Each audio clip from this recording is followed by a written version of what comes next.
All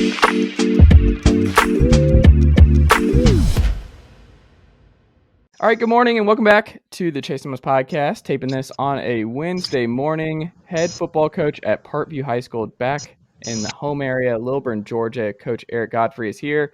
Coach, good morning, sir. How are you? Yes, good morning. Doing really well. So we started full pad practice, so life is good for a football coach. How did you see Robert Saleh talk about the Jets head coach talking about the new helmets and the new protections on top? What is the actual term for the new? Okay, gotcha. And I didn't see it. My guess is, it's a Guardian. I know because NFL. The Guardian, yes, that's the name. Yeah, because we've been using Guardians for a while now. Are kids and used actually, to it? the originator of the Guardians is a Parkview grad. Is he really? Yeah, they're made out of Norcross, and I want to say 80, 81 grad, somewhere in there. Small world. Parkview people making it happen. That's wild. Yeah, we got Parkview people making Guardian helmets, and we got the Brookwood guy making, what was he, the CEO or whatever, who was donating, what was it? Yes, because he donated at the Airbnb. That's what it was, yes. Yep. Just Gwinnett County. We just Airbnb Guardian helmets. That's right. The Super Bowl commercial with the guy with the Brookwood shirt on. Yes. Yes, and that was unfortunate. That's right. I know. Yeah. So Parkview's moving back. I can't remember. There's a Parkview grad that does some kind of advertising commercial for one big company, and they do some Parkview stuff out there. So there you go. And then we got a battle. Hey, and we're very pro Parkview on this podcast. People forget. That's right. Well, that's interesting. Well, the reason I brought that up is because like kids are now, and like Tennessee obviously uses them all the time, and this is like a common thing is you use them before putting on, just not using the Guardian and kind of getting reacclimated. And it's just another degree of safetiness. But his concern was that like when you take them off, you might hit harder because you're not as used to, like you feel different. So the players might go a little bit too hard when it comes off. Do you think that's a thing with the extra protection? Yeah, I don't know, because we used them, like, so when kind of first came out, like I said, probably 3 or 4 years. And what I loved about them was, and honestly, not even so much the concussion stuff versus the hands, the hips, the knees, the elbows, all the pointy bones and the hard part that, whenever a helmet hits it, it gets bruised and it hurts and all that kind of stuff. And, wearing the Guardians, it really eliminates almost all of that soft tissue, the bumps and bruises that happens with a helmet when a helmet makes contact with those things. So I thought it was great in that manner. It was kind of a shocking at first when we wore them because practice is not as loud. Yeah, it's a lot more quiet. Like I said, when you hit, just taking that example, when you hit people, it's not as loud. So I've never thought of, well, guy, you take them off now, you can hit harder. I think it's louder. And when you take them off, so I've never had that. I've never thought about that before. So honestly, I don't know if it's true or not true. I don't know. Exactly. Yeah. I thought it was interesting of just thinking about that, of like if guys get conditioned and they don't think, because they're just hitting with that and they just and they forget, oh right, helmet's going to be a lot heavier of a hit and you're going to hurt, you're going to hit a little bit harder when that comes on. So that's interesting. Well, how's summer going? Workouts going good? Installs going good? Feel good? Had a great summer. Great. Like I said, it's been really good. We got most all of our team is back. We have a lot of really good athletes and good players that they do so much beyond what we ask them, and they're doing extra work and they're getting more in. They just love the game of football. And so it's going to be a fun season for us. We have had one of our top rated athletes is also a phenomenal basketball player. So, so he's been to, several tournaments. He was just in California 2 weeks ago, and so, so we kind of missed him in some bits, but again, he's a great athlete, jumped right back in. Our quarterback's a phenomenal baseball player, most likely going to get drafted and make some good money that. So he's been out, doing some baseball tournaments, some Major League Baseball. So we've missed those guys, but honestly, when you're that athletic and everything, you can jump right back in and you can roll. And all of our kids get it too. These guys are, and when we push other sports, we want them playing those sports and multiple sports, all that kind of stuff. Makes us a better football team. And like I said, our players get it. They're not just sitting at home and slacking. They are working and trying to get better at what they do. And so it'll be an interesting start for us getting back as far as just meshing all together in the same chemistry and the same timing, all that kind of stuff. But we still feel pretty good about it. So yes.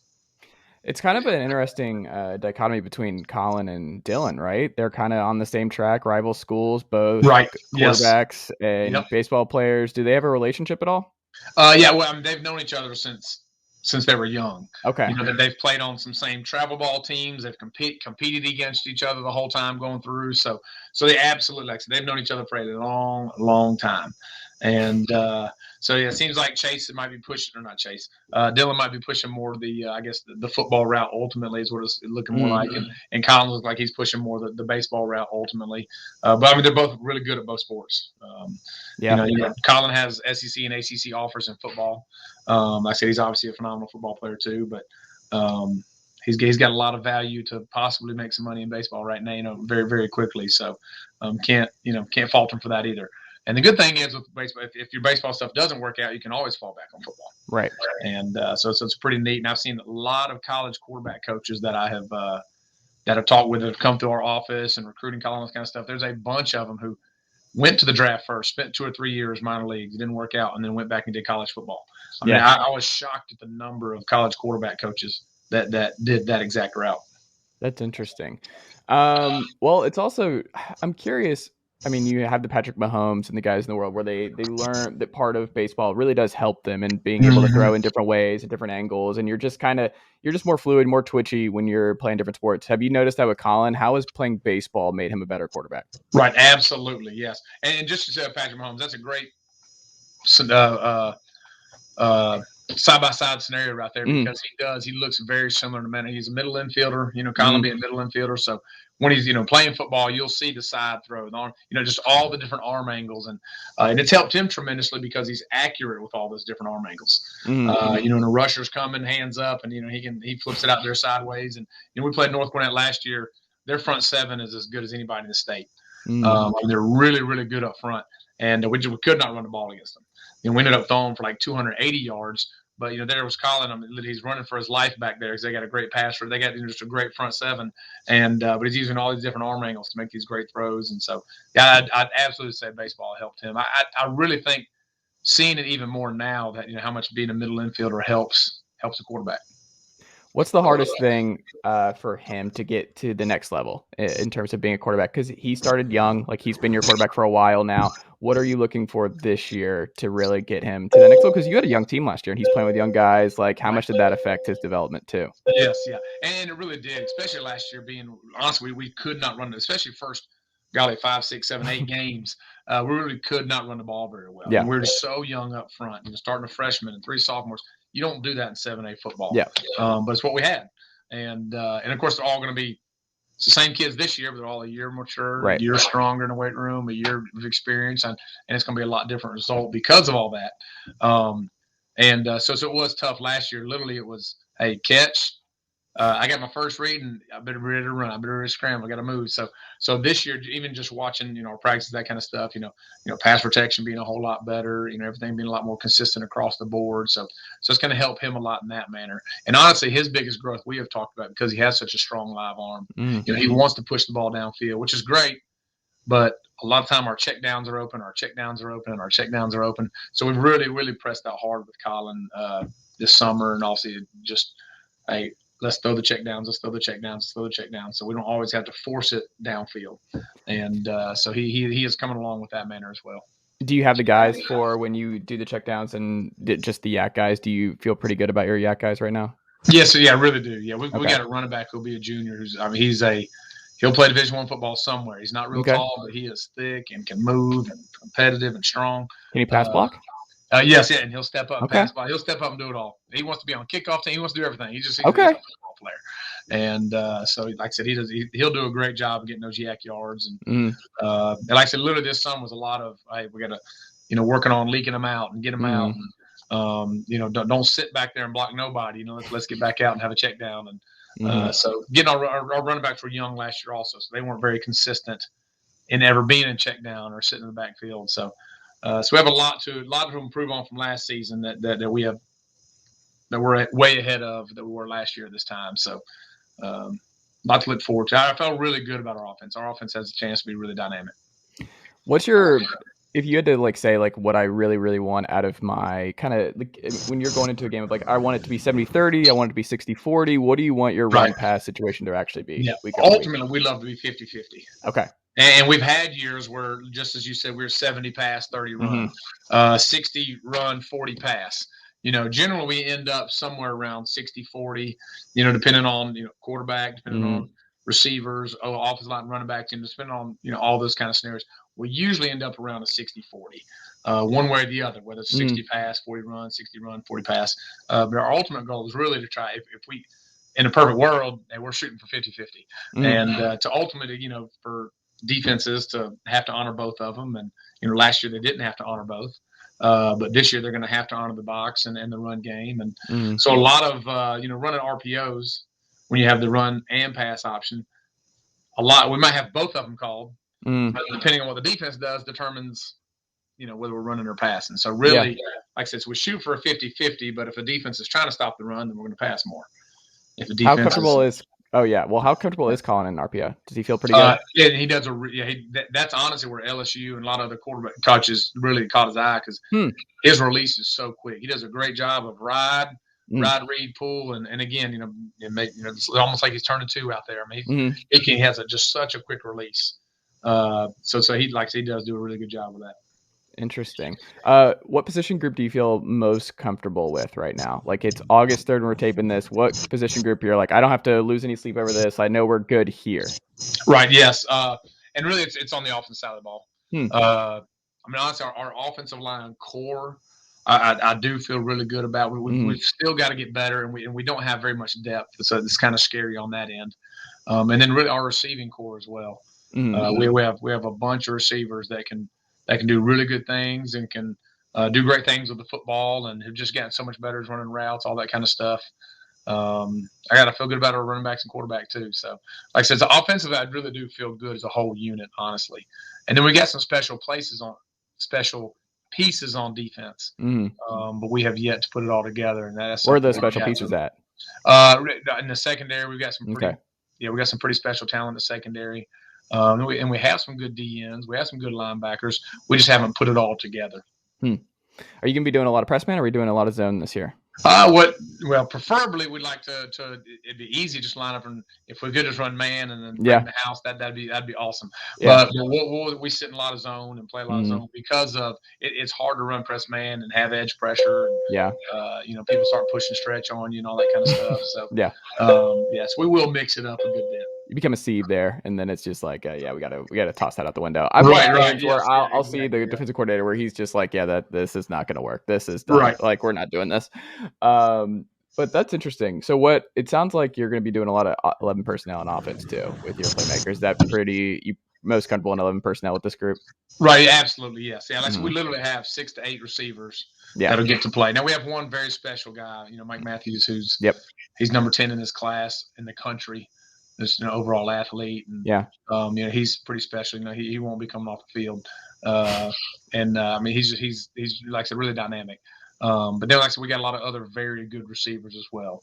So I have an opportunity to roll with guys and like some good running backs. And like I said, the lack of depth is at offensive line and quarterback. That's where's the transfer portal when you need it? That's right, exactly. That's right. Yeah, it doesn't exist not in Lilburn, Georgia. It's all single family homes, and rent is way too high. So we don't have a transfer portal in Lilburn. No. What happened when you go back and you're watching some film a couple months later? Like, what did you see in the Pebblebrook playoff game that like you did not notice in real time, or like even just leading up that you didn't think the game would go that way, but now that you revisited it, like you saw something different? What did you see? Yeah, for sure. And honestly, our offense really started clicking kind of into the season, and really in that Pebblebrook game. And we were both running and passing. We saw the biggest improvement probably in our offensive line last year, because the way they started was not good. It was really ugly. And then, finished the year, playing pretty good. And so really offensively, honestly, was kind of surprising that how well we were able to run and pass and drive the ball. The biggest surprise, honestly, is because we're fast. I mean, we do have quick players, but they outran our tail on their offense. Of course, they got one guy who's I think he's the fastest kid in the country. And Dad was an Olympic runner, and he's got a lot of Division I offers because his speed, and it was a different level elite speed. Even our kids saying, "Coach, I'm trying to catch my." I mean, I get it, but still, we didn't play as good a defense as we should have. So honestly, I was surprised that because again, we're fast and we move well. but there's a difference in some elite speed. And so we got to do a better job, make sure, containing that and taking care of it, because we got guys who can make plays on elite speed. They can make plays, but we got to make sure they're prepared in those situations and can and to do those plays. And so I didn't feel like we were as prepared on defensively wise for their speed, and that was really honestly very shocking because that normally doesn't happen to us. Like I said, they got some guys that can roll. What's the way, like, so that's interesting. What is the way to just shut down that speed? Like, what is the best way of just really being like, hey, Tyreek Hill, you're not going long anymore. You're going to get like 5-yard outs and we'll figure out if we can tackle you at that point. But the long stuff's gone, because that's what ultimately happened is if you watch the Chiefs 2 years ago versus last year, it was like everything deep was taken away from him. Even though his speed didn't drop off, but he was taken away in that way. What can y'all do as a defense to limit that and make it just like, nope, it's staying in front of us? Right, for sure. Yeah, as far as high school wise, a lot of it is tendencies and teaching our kids, reading and seeing tendencies and first steps and motions, and so knowing a lot of that. And then also, if they're a receiver, a lot of it's bracketing. If they got a great receiver, you can bracket them and basically high-low them, if you will. And so you ultimately do take away the deep ball. Whereas in NFL, they give you so many different looks. That's their job. Our kids going to school 7 hours a day, and then we get them, for our, short period of time. We don't have a long time with them like they do NFL. So they can create all kind of, create all kind of mismatches like a Tyreek Hill, So really on our level, like I said, it's probably easier to defend some of those guys because you won't get as many looks. But at the same time, you don't have, everybody in NFL is an elite. Every person is. So if you got a mismatch, you got somebody in the field that, doesn't run as well because that's what you got. You got to keep that in mind too, in defending and knowing where your strengths and your weaknesses are. And then that's a big part too, is us knowing, hey, we know we're weak here. So we might have to give up a short flat three and rally and make sure we, tackle. So that's because defenses can't take away everything. And that's where defenses get in trouble. They try to take everything away and then they take nothing away. Versus just as you said, we can do some things to keep them from going deep, and just knowing, hey guys, we're going to give this underneath thing. They've got to throw and catch, and we got to rally and tackle at that time. So last year we really didn't know our strengths and weaknesses overall. Like I said, our kids were so young; they're just still trying to figure out how to play base defense and play good defense against older kids and elite athletes. They're not used to. They're used to seeing only kids their age. Well, now they're 2 and 3 years older than you, and stronger, more physical, and mature, all that stuff. So. Like I said, so some stuff as coaches we can definitely do better, and it's going to help us this year. Even though it's the exact same kids, they're a year more mature, they're a year faster, they're a year stronger, they're a year, all of those things, and we've already seen the results of that maturity, which has been good. Was it this year that you're basically playing no home games, or was it last year that happened? This year, yes. Okay, that's what I thought. Yeah. So new turf is coming in this year. So now we got the Big Orange Jungle's a dust bowl. Yeah, it's just a lot of dirt. So that's what they said. Don't schedule early home games because in case the turf gets pushed back. Well, sure enough, I think we're the last ones in the county they started on, and it's literally dirt right now. The drainage system's not even in yet. So, but they will have it done by the time our first home game, because our first home game is so late this year. Yeah. So that is the reason and purpose. And so we're going to miss the grass. I love the Big Orange Jungle and the grass field. It's just always so beautiful. Our turf is, but does that affect how you practice? So it will, because we will get to practice on the turf field as well. So you always have beautiful lines. You always have a beautiful field. You always have a good surface. If it rains, practice through it anyway. The surface is still really good. You're not having to slop around and worry about this and being a mud hole. And so it will help in that manner for sure. Interesting. Okay, I was wondering about that because I remember seeing that and I was like, "Is that this past year or is that this year?" Like, right. I've never seen anything like that where they're just like, "Hey, sorry, we're not playing any home games. We're just I was wondering if y'all were going to be playing at Berkmar or something for this fall. Right, exactly. That's what we told our kids. Hey, we're just our first. We got to be first or second in the region, so we're going to have some home playoff games. So we got to do well in the region, which. Our region's tough too. Yeah, the region. I'm not gonna lie, it's a tough one. Is it weird though? Newton just being in the region is so strange. Like that's just not a thing. I don't know. Is that something you're used to now? Right. Well, because last year was the first year of us having them in our region. So, right. So excuse me. No. I guess that's all. We've had them for 2 years. I was gonna say I think it started in the COVID year. We've had them 2 years. So this will be our third year. So I guess really going into this year. You're right. So now that they've played at our place, we've played at their place. But last year's the first year we ever played at their place, and we played on a Yeah. Saturday. So all of it was new and different, kind of like, this ain't it really ain't, Gwinnett County, Yeah. style How football far is that? stadiums, Isn't that it kind of like, what, stuff. 45 minutes? Hour? Well, it's probably 35 minutes, so really Okay. not too bad. But like I said, it's just we had to play on Saturdays because they share the stadium, and but they got athletes now. They've Yeah. got ball players, and they're good all over the field. There you go. When you look at the schedule this fall, what pops to you? What are you most excited about? Is there one stretch of games where you're like, I'm going to learn the most about my team at this point? Like, what are you most looking forward to? Right. Yes. Yeah. Well, I'll tell you, I'm looking forward. We get to play Corky Kell this year, and we're the first date that anybody can play in the whole state. We're getting to play on. So it's actually on Wednesday night. So it's going to be kind of there's a game before us at 5:30, then we play after that game at Johns Creek. And it's televised, and so I'm super excited about that. We get to be the first game of the season. Right, and all eyes are going to be on us. See what we can produce, all that kind of stuff. So that'll be fun for us and our players to be able to participate in that and be the first game of the season. Just kick off the whole season, get everybody talking. Yeah. So hopefully we'll go out and perform well in that. But then really, like you're talking about a stretch, we do have a stretch right there. We play for the our whole region schedules a bear. Who's responsible for Brookwood Grayson back to end of the year? Right, exactly. Yeah, the way we drew, I know. I guess it's my fault since I said, all right, everybody draw numbers, and I had the numbers already spread out. So I guess it's my fault. So that's going to be tough. But I'm excited our non-region to lead into it. We got a North Gwinnett, and then a St. Pius, and then Mill Creek. That leads us right into our region. All three teams going to be really good. All three teams show us something a little different.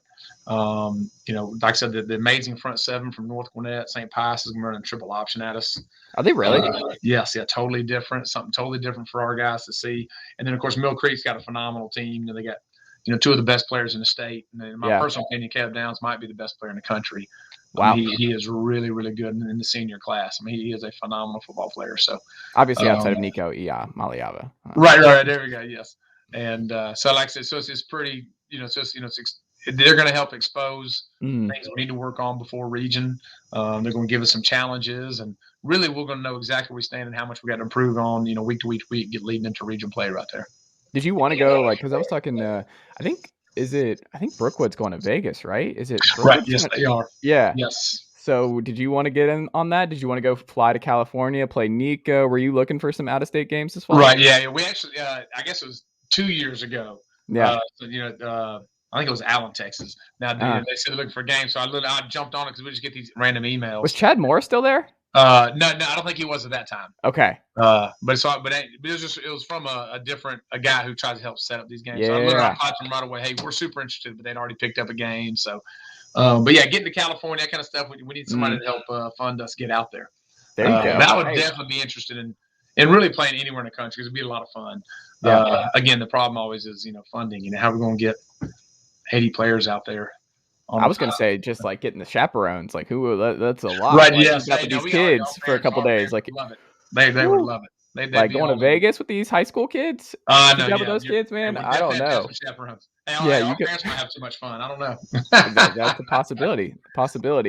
Coach, what can the good folks look out for you this fall? How do they support the Parkview football program? Like, what can they do for the local Georgia listeners today?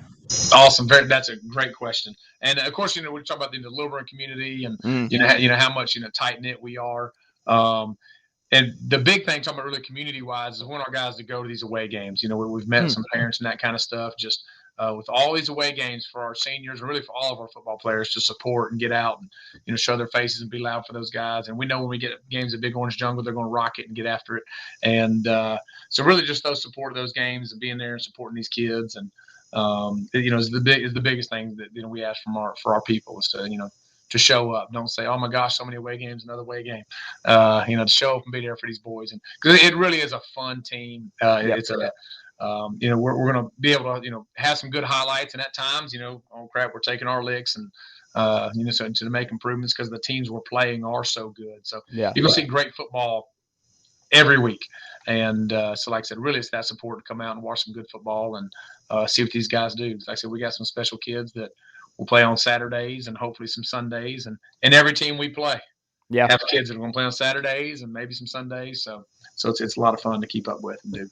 Yeah, I mean, but that's also not why you go to high school football games. If that's what it is, like if you're looking to scout like who's playing on Saturdays like that, you miss the entire point of high school football because the vast Very true. majority are not playing on Saturdays and Sundays, and that's not what it's So about. true. Yep. Yeah. So true. Very true. Coach, thank you so much for making the time. This was a lot of fun, and good luck this season. Yep. Thank you so much. Appreciate it.